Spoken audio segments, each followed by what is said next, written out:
2022, ça a été pour le groupe CDC Habitat une année riche en engagement, en adaptation et en innovation.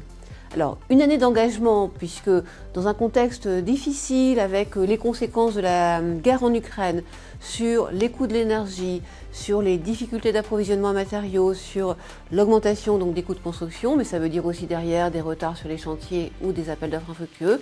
Néanmoins, nous avons maintenu une activité forte avec 17 000 logements livrés et 17 000 logements aussi mis en chantier. Année d'engagement aussi pour accompagner nos locataires, puisque face à cette hausse des coûts de l'énergie, eh bien nous avons très tôt pris des mesures pour lisser au maximum l'augmentation de ces charges énergie. Et puis nous avons aussi créé un fonds de solidarité énergie pour accompagner les plus fragiles d'entre eux. Et puis nous nous sommes mobilisés aussi à leur côté sur les écogestes. Et puis j'ajoute que dès le début de la guerre en Ukraine, nous nous sommes aussi mobilisés pour l'accueil et le logement des réfugiés ukrainiens.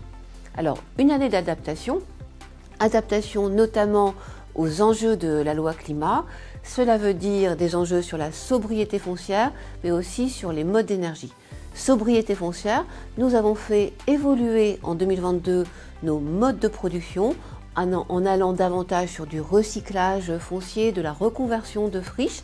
Ça a généré déjà une production potentielle de l'ordre de 4000 logements. Et puis nous avons créé aussi une foncière avec la Banque des Territoires, le groupe Fray et CDC Habitat pour venir restructurer des zones commerciales en entrée de ville, venir renaturer ces zones, ces périmètres en créant du logement et en créant des quartiers demain qui seront mixtes avec différents usages, avec différentes fonctionnalités du commerce, de l'habitat, des équipements. Alors, adaptation aussi sur le parc existant, puisque aujourd'hui, certes, nous sommes très avancés, le groupe CDC Habitat, sur les réhabilitations thermiques, puisque nous avons aujourd'hui moins de 1% de notre parc en étiquette F et G.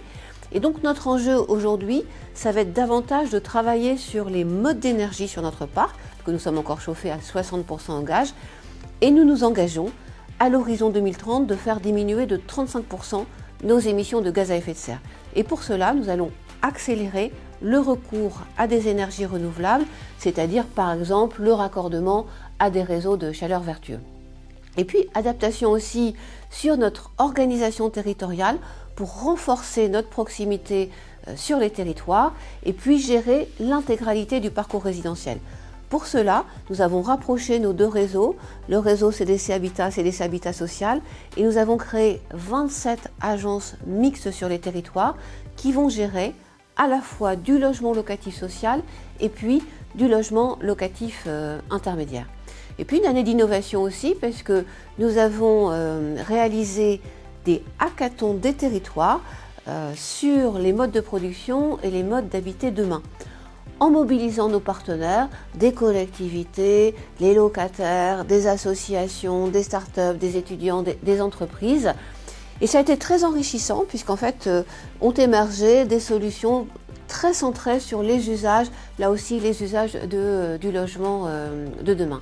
Et puis en interne, nous avons lancé un grand appel à projets sur l'innovation sociale en action et nous avons eu 24 projets lauréats sur des thématiques comme la tranquillité résidentielle, les écogestes, aussi la santé mentale et la fracture numérique.